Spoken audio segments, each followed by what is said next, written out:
ಸ್ನೇಹಿತರೆ, ಧೋನಿಯ ಹೊಸ ಹುಲಿಗಳಾದ ರಚಿನ್ ರವೀಂದ್ರ ದುಬೆ ಹಾಗೂ ನಾಯಕ ಋತುರಾಜ್ ಗೈಕ್ವಾಡ್ ಅವರು ತಮ್ಮ ಅಪಾಯಕಾರಿಯಾದ ಸಿಕ್ಸರ್ಗಳ ಮೂಲಕ ಇಂದು ಎಲ್ಲರನ್ನೂ ಶಾಕ್ ಮಾಡಿದರು. ಇದರ ಸಂಪೂರ್ಣ ಮಾಹಿತಿ ಏನು ಎಂಬುದನ್ನು ಈ ವಿಡಿಯೋದಲ್ಲಿ ತಿಳಿಸುತ್ತೇವೆ. ಆದರೆ ಅದಕ್ಕೂ ಮುನ್ನ ನಿಮ್ಮ ಪ್ರಕಾರ MS ಧೋನಿ ಹಾಗೂ ಋತುರಾಜ್ ಗೈಕ್ವಾಡ್ ನಲ್ಲಿ ಯಾರು CSKಯ ಉತ್ತಮವಾದ ನಾಯಕ ಎಂದು ಕಮೆಂಟ್ ಮೂಲಕ ತಿಳಿಸಿ. ಸ್ನೇಹಿತರೆ, ಮುಂಬೈ ತಂಡವನ್ನು ಸೋಲಿಸಿದ ಗಿಲ್ ಅವರ ಗುಜರಾತ್ ತಂಡ ಇಂದು CSK ಮುಂದೆ ಮಂಡಿಯೂರುತ್ತಾ ಕಾಣಿಸಿಕೊಂಡಿತು. ಹೌದು ಸ್ನೇಹಿತರೆ, ಇಂದು ಗುಜರಾತ್ ತಂಡ CSK ತಂಡದ ವಿರುದ್ಧ ಟಾಸ್ ಗೆದ್ದರೂ ಕೂಡ ಬೌಲಿಂಗ್ ಮಾಡಲು ಬಂದ ಗುಜರಾತ್ ತಂಡದ ಬೌಲರ್ಗಳು ಇಂದು ಬಹಳ ಕಳಪೆಯಾದ ಬೌಲಿಂಗ್ ಅನ್ನು ಮಾಡಿದರು. ಏಕೆಂದರೆ ಬೌಲಿಂಗ್ ಮಾಡಲು ಬಂದ ಗುಜರಾತ್ ತಂಡ CSK ವಿರುದ್ಧ ಕೇವಲ 10 ಓವರ್ಗಳಲ್ಲಿ 120 ರನ್ಗಳಿಗಿಂತ ಹೆಚ್ಚು ರನ್ ಹೊಡೆಸಿಕೊಂಡಿತ್ತು. ಈ ಸ್ಕೋರ್ ಅನ್ನು ನೋಡಿ ನೀವು ಕೂಡ ಊಹೆ ಮಾಡಬಹುದು ಗುಜರಾತ್ ತಂಡದ ಬೌಲಿಂಗ್ ಎಷ್ಟು ಕಳಪೆ ಇತ್ತು ಮತ್ತು CSK ತಂಡದ ಬ್ಯಾಟಿಂಗ್ ಎಷ್ಟು ಬ್ಲಾಕ್ ಬಸ್ಟರ್ ಇತ್ತು ಎಂಬುದನ್ನು. ಮತ್ತು ಇಂದು ಋತುರಾಜ್ ಗೈಕ್ವಾಡ್ ಅವರು ಕಳೆದ ಪಂದ್ಯದಲ್ಲಿ ತಮ್ಮ ನಾಯಕತ್ವದ ಮೇಲೆ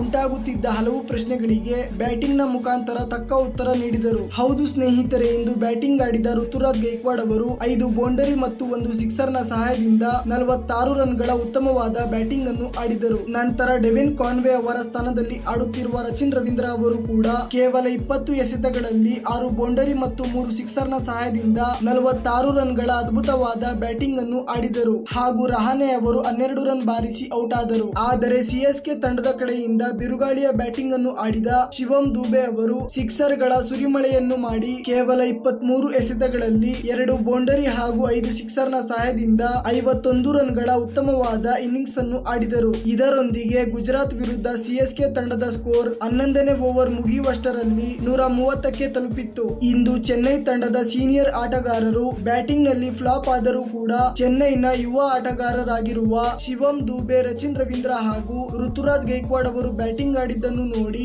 MS ಧೋನಿ ಅವರೊಂದಿಗೆ ಸೇರಿ ಇಡೀ ಮೈದಾನವೇ ಎದ್ದು ನಿಂತು ಚಪ್ಪಾಳೆ ತಟ್ಟಿತು. ಸ್ನೇಹಿತರೆ, ಈ ಮೂವರು ಆಟಗಾರರ ಈ ರೀತಿಯ ಉತ್ತಮವಾದ ಬ್ಯಾಟಿಂಗ್ ಗೆ ನೀವು 10ರಲ್ಲಿ ಎಷ್ಟು ಅಂಕ ನೀಡುತ್ತೀರಾ? ತಪ್ಪದೆ ಕಮೆಂಟ್ ಮಾಡುವ ಮೂಲಕ ನಿಮ್ಮ ಅಭಿಪ್ರಾಯವನ್ನು ತಿಳಿಸಿ.